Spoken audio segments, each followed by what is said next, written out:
Trójka. Program Trzeci Polskiego Radia. Jan Heweliusz z 1993 roku oraz zbieranie ich relacji zostały przeprowadzone dzięki wsparciu finansowemu sponsora, serwisu Netflix, w którym można obejrzeć serial fabularny Heweliusz inspirowany tymi wydarzeniami. Netflix nie jest producentem podcastu i nie ingerował w jego treść.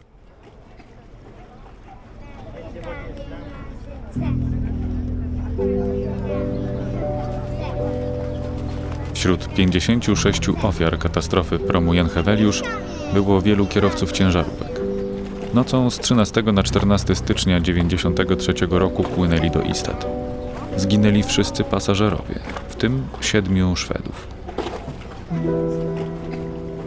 Nie trafiliśmy na żadne wywiady z ich rodzinami w polskiej prasie. Nie wiemy, czy nie chciały mówić, czy po prostu nikt z Polski nie pytał. Napisałam do Macieja Zaręby-Bielawskiego, pisarza i reportera. Polaka, który przez lata pracował w jednej z najważniejszych szwedzkich gazet. Macieju, czy ty może kiedyś pisałeś w Szwecji o katastrofie Heweliusza? Ten wypadek był tragedią i dla szwedzkich żon. One też straciły mężów. Masz może jakiś pomysł, jak dotrzeć do tych kobiet?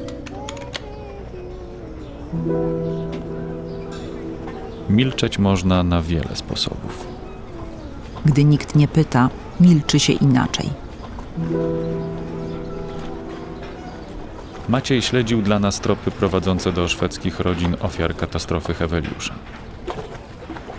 Sprawdzał kancelarie prawnicze, które pomagały walczyć o odszkodowania.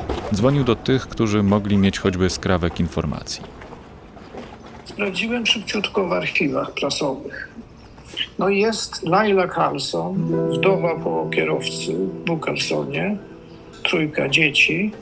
Była na procesie w Szczecinie. Szwedzkie władze w żaden sposób nie pomogły. To jest artykuł 3 czerwca 93. Mieszka w wiosce na północy. Sprawdziłem tą wioskę. Jest tam Laila, taka, 73 lata, więc to się może zgadzać. A jeżeli to ona, no to może mieć namiary na pozostałe w domu. Ten trop brzmi obiecująco. O Laili Carlson polskie dzienniki pisały w 1993 roku. Miała do piersi przypiętą kartkę z napisem: Polska zabiła mi męża. Czy nikt z nią wtedy nie rozmawiał? Zanim wyjaśnimy te wątpliwości, musi minąć trochę czasu. Jesteśmy w Świnoujściu, by posłuchać, jak o życiu po katastrofie opowiada ten, który cudem ją przeżył. Cały czas wzdłuż torów i po prawej stronie będziecie widzieć już promy. Na promie wciąż pracuje Bogdan Zakrzewski, kucharz z Heweliusza.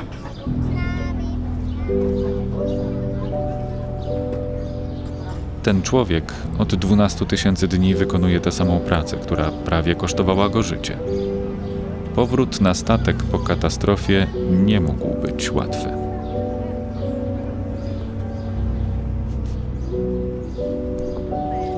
Dwanaście 000 dni. Katastrofa promu Jan Heweliusz. Podcast programu Trzeciego Polskiego Radia. Odcinek 3. Dom, dzieci, półka. W największej powojennej polskiej katastrofie morskiej prom Jan Heweliusz przewrócił się w połowie trasy ze Świnoujścia do Istad. Na pokładach niósł ciężarówki, wagony kolejowe i ludzi. Tamtej nocy 65 osób.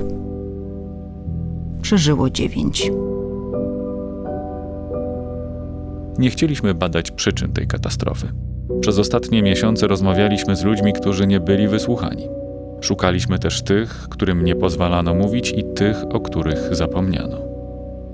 Interesuje nas to, co mówiono o katastrofie i o czym milczano przez 12 000 dni. To co, idziemy na statek, bo to jeszcze kawałek drogi. Daleko? No. Człowiek z przyzwyczajenia kamizeleczkę zakłada, żeby był widoczny. Jeszcze jakieś autko przyjedzie i to... No to nie byłoby dobrze, No. bo już pan raz uciekał. Tak, wtedy to wie pani, to było to co innego. Wtedy na mokro uciekałem. Tutaj teraz na sucho to jest gorzej. A można już tak trochę żartować? Może pani, wie pani co, ja czasami sam z niektórych rzeczy żartuję, chociaż czasami nie z gruszki, jak to mówią, z pietruszki. Kopnie coś człowieka i bez powodu. Łzy lecą. To wtedy tak się człowiek blokuje. On teraz w tej chwili też, nie?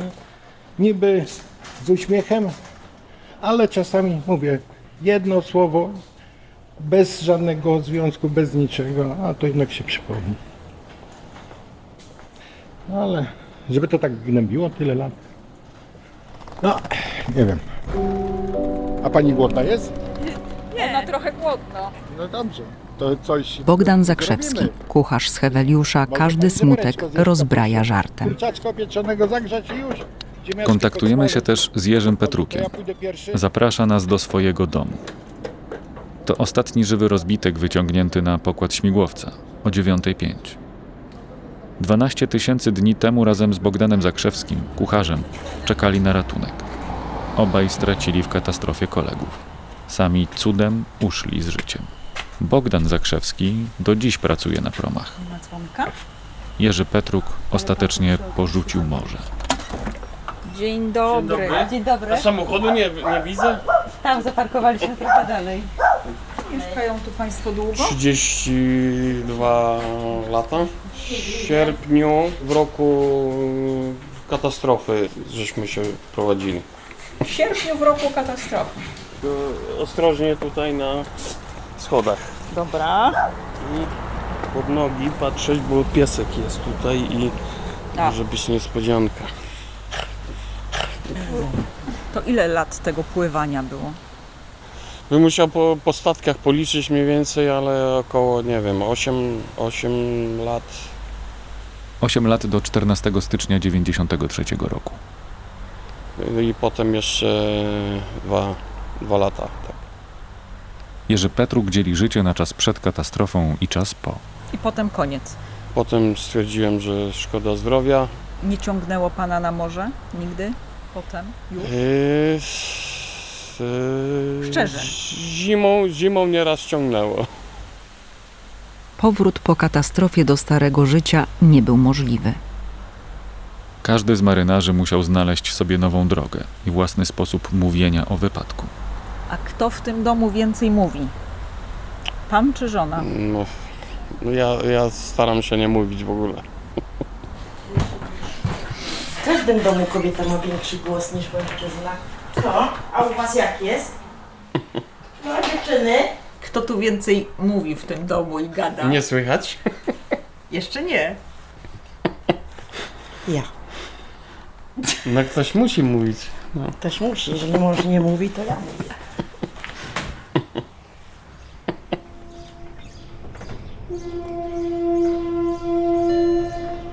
Teraz będziemy szli wejściem załogowym. Jak to się mówi, dla wtajemniczonych. Dzisiaj jestem, podstawkę mamy, czyli stoimy dzisiaj cały dzień. Promy stojące w porcie mają w sobie coś z targowiska w niedzielny poranek. Opuszczone i puste. A tutaj to Szumią wentylatorami. Jakby spały przy nabrzeżu z dala od samochodów, ciężarówek i pasażerów. Czy Pan pamięta, co ugotował 13 stycznia? Oj, przykro mi, nie pamiętam. Kanapki ze śledziem? Pani kochana, w tamtych czasach to śledzie, jak to się mówi, z beczki się wyciągało, o cholewę otrzepało solonego i był do zjedzenia. No kto teraz by zjadł? Nie.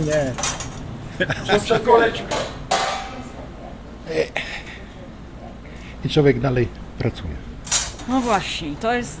A jak długo? Może mi pani odpowie, jak długo jeszcze pracować? No jak? No nie wiem właśnie, już jestem na emeryturze, ale jeszcze pracuję. Ale to nie jest takie oczywiste. No a co mam robić w domu? Nie mam co robić w domu, jestem sam. Mi zostało już teraz takie cieszenie się z drobnych chwil. Znaczy, mieliśmy się cieszyć z żoną. To było wszystko tak planowane, emerytura i wtedy będziemy sobie. Nie wyszło, więc dojrzałem teraz to ja się zaczynam cieszyć tym, co mam. Brakuje mi, jak się dobrze czuła, to w każdej chwili żeśmy korzystali, żeby gdzieś pójść, pojechać. No, znaczy, więcej to już samochodem, nie, bo już później na wózku przechodziła tylko niedużo. Przychodzę chociaż do pracy, czasami się śmieję, mówię, wracam do pracy, żeby wam trochę pomarudzić, żeby im nie było za smutno. A czy pan tych swoich wspomnień to nie chce tak zapracować, zagłuszyć? Czy ja wiem. Myśli pani, że pracą na promie zagłuszę? Szybciej mi tutaj się coś przypomni. Na sztormie. Jak spadnie, to wie, o... Wiatr w dołu z prędkością 160 km na godzinę. Mówi, że morze było zupełnie białe. Czy zaniknęła granica między wodą a powietrzem, tak silny wiatr był. Przeważają krytyczne głosy o tym, że wrażliwa na sztorm jednostka Heweliusz nie powinna wyjść w morze. Tak było w dniu katastrofy Heweliusza. Mamy dokładnie wyliczony czas od dnia, gdy przewrócił się prom. Policzyliśmy 12 000 dni. Jerzy Petruk liczy lata. Miałem 28 lat, teraz już ponad 61. Coraz bardziej to idzie w niepamięć i odchodzi w przeszłość. Nieraz to się wydaje, że to sen jakiś tam był, czy coś, nie? No, zaciera się to pomału.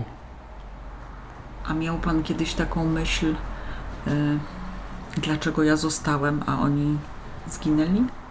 Kiedyś mi żona z jednej z osób, która zginęła, takie pytanie, dlaczego ja żyję, a on zginął. Skręciłem w tą stronę, spotkałem tą osobę po drodze, co mnie zatrzymało na przykład. Ja pamiętam, jak znalazłem się w śmigłowcu już. To była 9:05. Nowe życie. Nowe życie dane mi. Symboliczne narodzenie.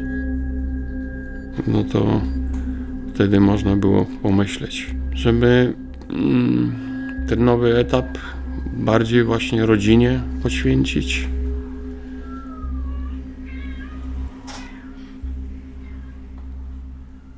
Życie nam wchodzi przez okno. Nie da spokoju. Kot. No, muszę puścić. Szybko zauważamy, że zwierzęta państwa Petruków wyczuwają najtrudniejsze momenty naszej rozmowy. Dobrze, że są. Trochę nas przywołały do życia. Tak. Te zwierzęta, co? No, może. Kot wskakuje na najwyższe półki, a pies jakby domaga się uwagi. Miał pan taką myśl, jednak się udało, że jednak przeżyłem, czy raczej, że to było takie coś naturalnego, że przeżyłem? Po całej tej akcji, jak zaobserwowałem, jak ona była prowadzona, to byłem szczęśliwy, że to się skończyło. Ratownicy nie wiedzieli, w jaki sposób nam pomóc, jak się zachować. Na niemieckim śmigłowcu krążącym nad Heweliuszem nie było ratowników, którzy mogli opuścić się do rozbitków. Z maszyny zrzucano samą uprząż. Ta zahaczyła o linki i wywróciła tratwę z kilkoma osobami dnem do góry. Ci, co przeżyli, wspominają, że długo słyszeli, jak ktoś uwięziony woła o pomoc. Z kolei duńscy ratownicy wyciągali ludzi prosto z morza. W śmigłowcach duńskich i polskich służyli ratownicy płetwonurkowie. Tyle, że Polacy nie wystartowali, gdy był czas, by ratować żywych.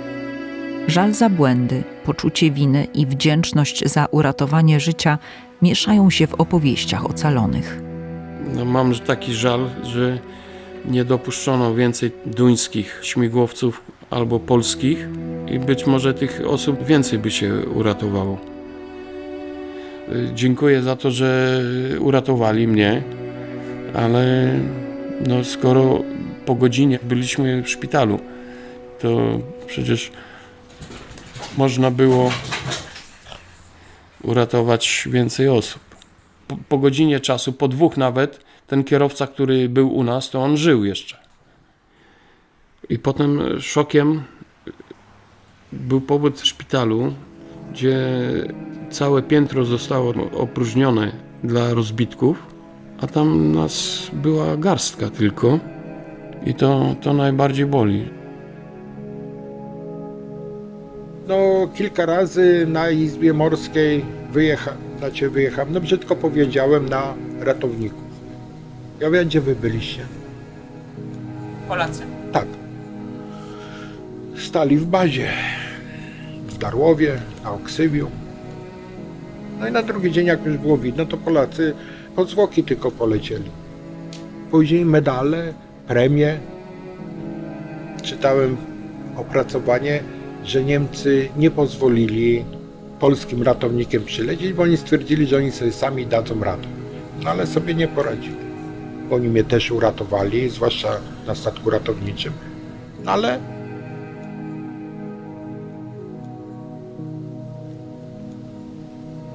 każdy gdzieś tam zrobił jakiś błąd. Na pewno ja zrobiłem tam jakiś błąd. Mogłem zrobić może inną rzecz inaczej, więcej się wykazać. Nie wiem. To jest tak ze wszystkim. Polacy twierdzili, że Niemcy nie pozwolili lecieć. Niemcy, że niczego nie zakazywali. Niezależnie od tego, decyzja, by polskie śmigłowce mogły lecieć na miejsce katastrofy, zapadła z ogromnym opóźnieniem i nie należała do samych ratowników. 14 stycznia 1993 roku w katastrofie Heweliusza zginęło 56 osób. Uratowano tylko 9 członków załogi. Często mówią uratowani, prawda, najczęściej. Rzadziej mówią wdowy, ale żony uratowanych nie mówią w ogóle. W ogóle. Lucyna Petruk, żona Jerzego, ostatniego uratowanego z Heweliusza, rankiem w dniu katastrofy usłyszała w radiu, że zginęli wszyscy. Także można by powiedzieć, że przez jakiś okres czasu byłam wdową. Dopiero tam koleżanka gdzieś w mieście usłyszała, że mąż się uratował, tylko że nazwisko zostało przekręcone. Tu jest wiadomość, że nikt się nie uratował. Tu przybiega i mówi, że się uratował, no to jest takie aż nie do wiary, prawda? On się uratował, ale to tak do mnie to w ogóle to nie docierało. To nie było euforia, to nie było takiego czegoś. Ja w pewnym momencie po prostu zamknęłam się. Ja cały czas byłam z dziećmi. No i później tam mąż przyjechał, no i... Znów byli razem, po katastrofie. My na moment nie byliśmy sami. Przychodzili dziennikarze, telewizja, radia, 2 czy 3 tygodnie. Non-stop ktoś u nas w domu był. I to nie było czasu, nawet nie wiem, na chwilę zadumy, bo cały czas człowiek w tej tragedii tkwił. Bo wszyscy się o wszystko się pytali, prawda? Miała Pani dość opowiadania? Bardzo. Zaraz po katastrofie mówili mi, że jestem szczęśliwa, że się mąż uratował. Ja tego tak do końca nie odbierałam. W obliczu takiej tragedii, która była dookoła. I ludzie sobie wyobrażają, że to jest wielka radość. W moim odczuciu to takie nie było. To było ciężkie. Bardzo. Po relacjach tych wszystkich, że powinno uratować się więcej ludzi niż tylko 9 osób. Marynarze z Heweliusza po wypadku wracali do pracy na morzu. Każda historia była inna, ale żaden powrót nie mógł być łatwy. Każdy dzień na statku mógł wywołać od nowa traumę ze stycznia 1993 roku. Jerzy Petruk dochodził do siebie przez rok po katastrofie. Podobnie Bogdan Zakrzewski. W styczniu na Bałtyku mocno wieje. To musiało się skończyć ciężką próbą. I też w styczniu Dokładnie rok po zatonięciu Heweliusza. i w pierwszym tygodniu sztorm. Albo będę uciekał, albo zostanę. No i wszyscy tak na mnie patrzyli, czy będę uciekał, czy nie. A nie, ja nie ucieknę. Przełamałem się, no i zostałem, bo tak to już więcej bym nie wrócił na statek. Też w sztormowej pogodzie, też tylko żeśmy główki Świnoujścia minęli, statek się kładł na burtę i wracał do pionu. Pierwszą noc tam przespałem się nabojowo w ubraniu na koi, bo statek płynie tak jakby w lekkim przechyle. I wtedy jak on się kołysze, to się kładzie bardziej na burtę, a jak się prostuje, to tak powiedzmy do pionu. I tak za każdym razem się kładzie, czy wstanie, czy nie. Wstał. I znowu. Kładzie się na burtę, wstanie, czy nie wstanie. No, takie jakieś myśli. Wie pan co, no ja nie wierzę w to, że nie ma jednak takiego strachu, że się wraca. Powoli się człowiek przyzwyczaja. No potem jeszcze popłynąłem na Afrykę Zachodnią. To był mój ostatni statek, ale nie dlatego, że jakieś tam niebezpieczeństwa czy coś, tylko po prostu trafiłem na nieodpowiedniego człowieka i powiedziałem dosyć. No i to był mój ostatni statek. A co żona na to, jak pan A to niech żona powie. Ja już nie pamiętam co to. Pani żono, siądzie pani tu z nami? Słyszałam pytanie. Decyzja należała zawsze do męża, prawda? Gdzie pani pracuje? Ja w ogóle jestem zawód taki wyuczony, to mam inny, a w tej chwili jestem opiekunką środowiskową. Zajmuję się ludźmi starszymi. Nie jest łatwa praca. On był w domu i wypływał i dla mnie to było taką rzeczą normalną, że to jest jego praca. No nie mogłam go zatrzymać, żeby nie wiem, przywiązać go do kaloryfera przysłowiowego, żeby został, nie? Ja bym przywiązała. Nie wiem, może ja byłam do tego przyzwyczajona, że ja zostaję w domu, a on idzie do pracy, tak? Płynie. A jak przestał pływać? No to bardzo dobrze, że był w domu, bo pomagał dzieciach. Przy dzieciach bardzo pomagał. Bardzo. Jak skończyłem pływać, rozpocząłem działalność w usługach transportowych. Tiry też? Znaczy nie, to jest taki przewoźny dźwig, tak jakby, do załadunku, rozładunku towaru. Że samowystarczalny jestem. 26 lat już. Ulga? Tak. Tak. Bo byłam bezpieczna, że był w domu, prawda? Nie zdawałam sobie sprawy, jakie to jest ważna sprawa, żeby był mąż cały czas w domu. Do tej pory jest dla mnie bardzo ważną osobą. O, chciałam zadać to trudne pytanie, takie chyba najtrudniejsze, bo się chcę zapomnieć, tak już bardzo przepraszam, że... Proszę nam opowiedzieć. Nie. To są domowniki nasze, oba. No już one nam towarzyszą tutaj, no bo przecież kochacie je strasznie, tak? Tak. Wnucie. No, dobra. Dobra, nie przeszkadzaj, dobra? One nas tu ratują z różnych opresji. Na przemian, albo kot, albo pies. Lucyna Petruk mówi, że zostawiła mężowi decyzję o powrocie na morze. Koniec pracy Jerzego na statkach przywitała jednak z ulgą. Żona Bogdana Zakrzewskiego, kucharza, też nie naciskała. Każda na swój sposób wspierała swojego męża. Czy ludzie nie mówili panu po prostu, to jest niemożliwe, że ty chcesz wracać na morze? No ale Uciekłeś kto miałby mi to powiedzieć? No nie wiem. Marynarze? Nie. Żona. W domu dasz radę, to idź, a jak nie dasz rady, to wracaj. Dała mi wolny wybór. przed przyjściem na prom pracowałem w lokalu. Wie pani co, że mnie więcej w domu nie było niż na promie. Sobota, niedziela, to wszystko trzeba było pilnować. No to mówię, spróbuję na promie, czy dam radę. Wrócił na morze, żeby być więcej z żoną. Żoną, która pomogła mu stanąć na nogi po katastrofie. Ten rok czasu, co przesiedziałem, co żona ze mną przesiedziała, że ona z psychologiem rozmawiała, jak ze mną postępować. Ten rok, co ona poświęciła, że ja praktycznie wróciłem tak z powrotem do pracy, nie? Że to się tak dało. Powie pan, kiedy żona odeszła? Co się zdarzyło? 3 lata. 3 lata temu.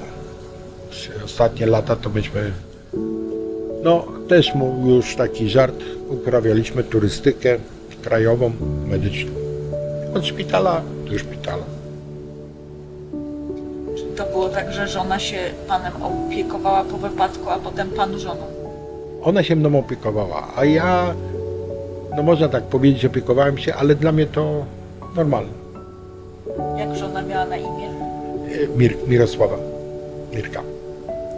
A zdrobniale na nią Kicia mówią. Kicia. A ona do mnie Bodzio. Bodzio. Więc teraz mówię, przyjechałem i siedzę, co mam w domu sam siedzieć? A im tutaj trochę pomarudzę. Tylko się zastanawiam, dlaczego nikogo w domu nie ma, a tam jest ciągle nakurzone.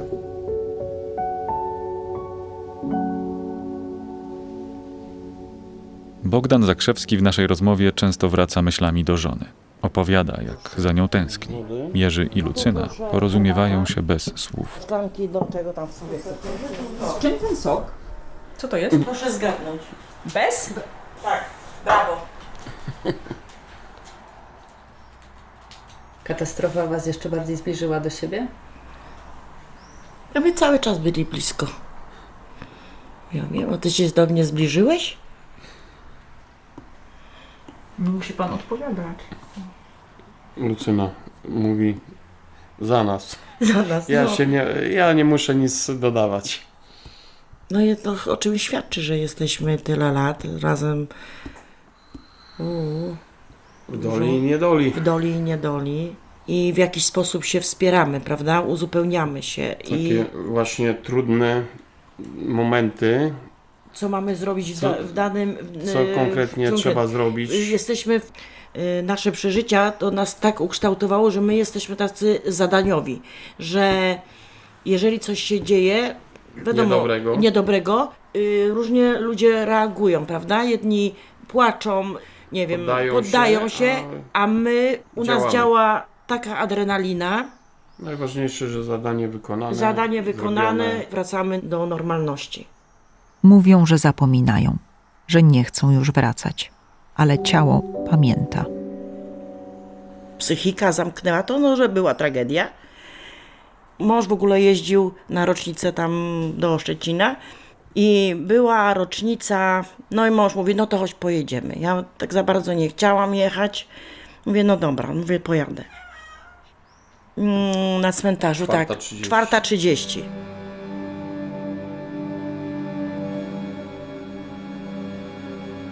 Proszę sobie wyobrazić, jest ciemno. Idzie pani przez cmentarz, cicho jest. Znam ten cmentarz. Byliśmy tam z Bogumiłą na grobie jej ojca.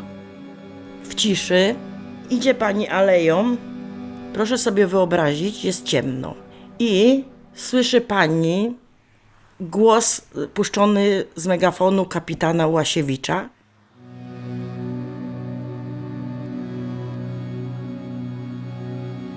Głos kapitana, który wzywa pomoc. Znam i ten komunikat. Po angielsku Mayday, a potem po polsku. Odtwarzał go kapitan statku kucharza Bogdana. Dreszcz przeszedł. Pierwsze zaskoczenie. Nie, ale jakoś dałem radę. Ogarnąłem. Ja nie wiem, jak ja dotarłam pod ten pomnik. Ja do dzisiaj nie wiem. Ja w ogóle Nie wiem, co tam się działo. To dla mnie było takie przeżycie, że ja powiedziałam do męża, że ja więcej na uroczystości nie pojadę. To nie jest takie proste, jakby się komuś to wydawało. Nie.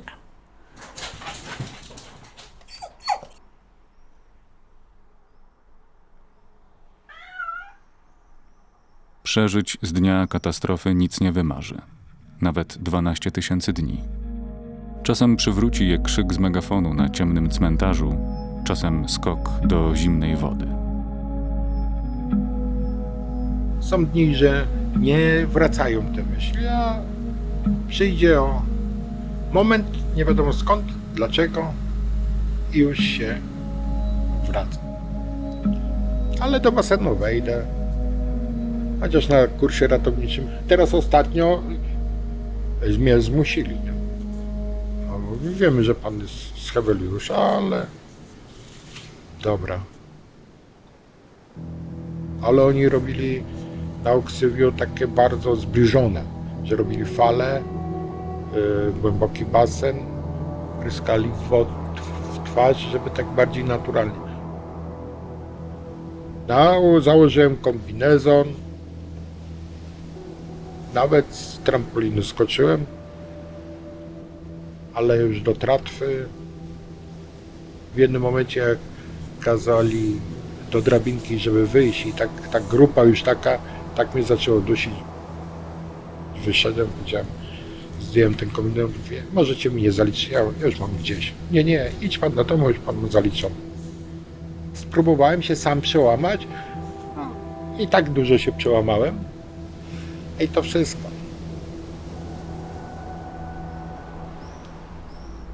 Mówienie o katastrofie Jerzemu Petrukowi nie przychodzi łatwo.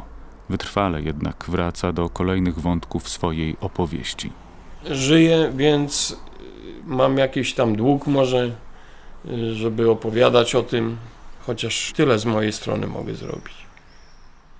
A dla pani to jest tak, że tego opowiadania już wystarczy, że ten dług Tak. jest już spłacony. Tak.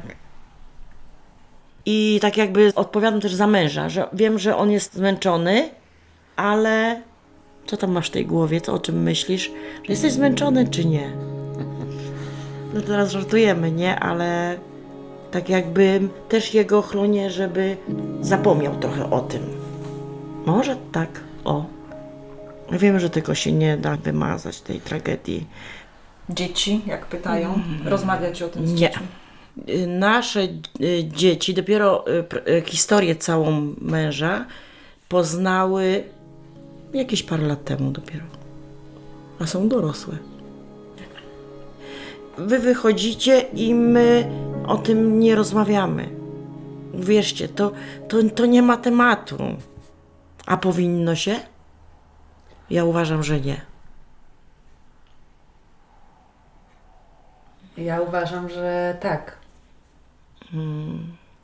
To są tak trudne rzeczy, sprawy, że ja uważam, że nie można sobie opowiadać to tak jak, nie wiem, jakbym herbatę piła albo kawę.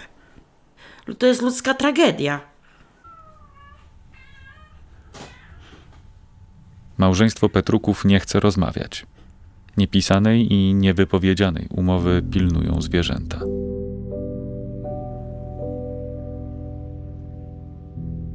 My po prostu... My to żeśmy, jakby powiedzieć, myśmy zamknięci w tym. Ale my też mieliśmy dużo takich spraw, bo to mówię, tu był dom, tu dzieci. Także my to chyba żeśmy to wszystko poodkładali gdzieś na półki. Te przeżycia, te rozmowy i to tak do tej pory na tych półkach te przeżycia sobie tam leżą. I może jak będziemy na emeryturach, może jak dożyjemy i będziemy mieli pamięć, to może z tej półki ściągniemy i będziemy rozmawiać. Nawet nigdy żeśmy nie rozmawiali. We dwoje. Nigdy.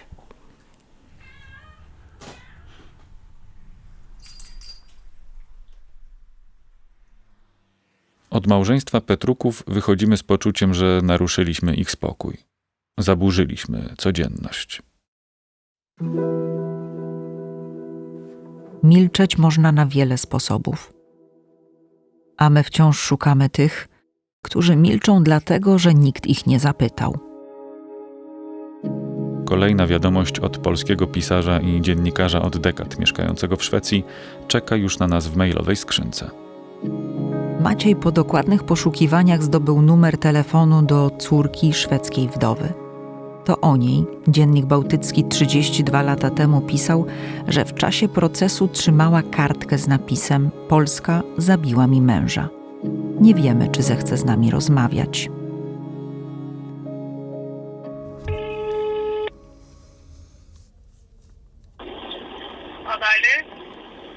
Hello.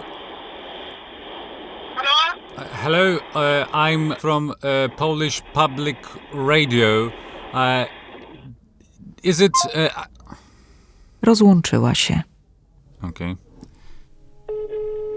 Nie możemy się dodzwonić. Na wiadomości w sieci nie ma odpowiedzi.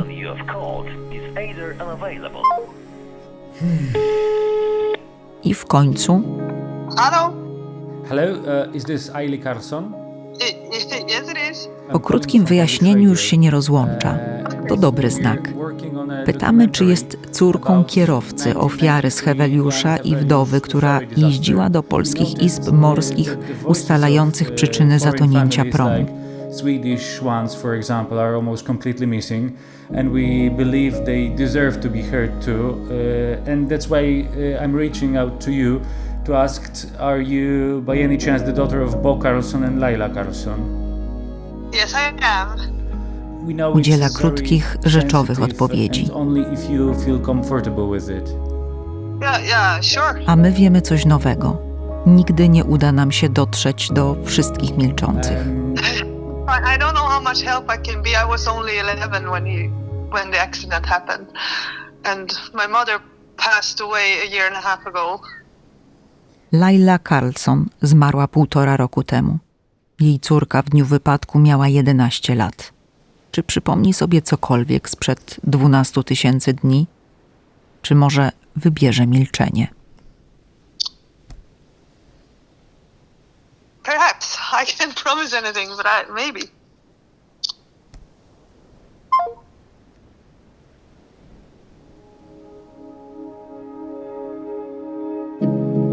12 000 dni.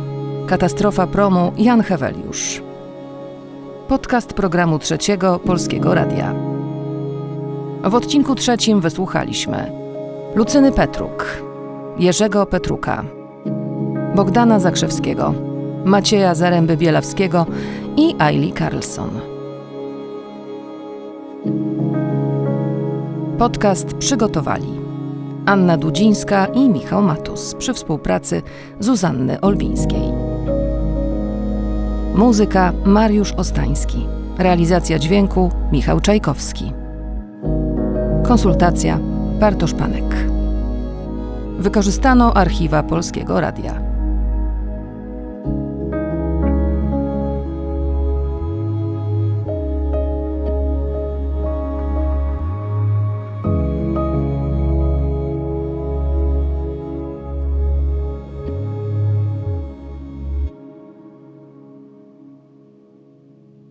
Poszukiwania świadków katastrofy promu Jan Heweliusz z 1993 roku oraz zbieranie ich relacji zostały przeprowadzone dzięki wsparciu finansowemu sponsora, serwisu Netflix, w którym można obejrzeć serial fabularny Heweliusz inspirowany tymi wydarzeniami. Netflix nie jest producentem podcastu i nie ingerował w jego treść. Jeżeli spodobała Ci się przygotowana przez nas opowieść, zapraszamy po więcej. Zapraszamy do Trójki. Trójka. Program Trzeci Polskiego Radia.